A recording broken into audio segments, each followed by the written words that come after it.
சாமிமா. அவன் இல்லாம நான் எப்படி இருப்பேன்? இவன் நம்ம கூடவே இருக்கணுங்கிறதுக்காக சிலையா மாறிட்டான் போல.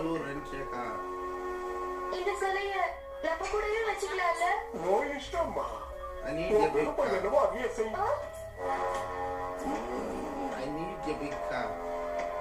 வேணாண்டா, நில்லு. என்ன மாயம் வந்துடும் தெரியல. ஜலதோஷம் போயிடுச்சு. குதிரை சக்தியை யூஸ் பண்ணா உள்ள இருக்கிற ஏலியன்ஸ் தானே வெளியே வரும். அப்பனா அது நம்ம மந்திரக்கல்ல குறிக்கல போல இருக்கு. நம்ம உடம்புக்குள்ள இருக்க எதிர்ப்பு சக்தியை பத்தி சொல்லிருக்காங்க. அப்போ இந்த மந்திரக்கல் எல்லாத்தையும் சரி பண்ணிடும்.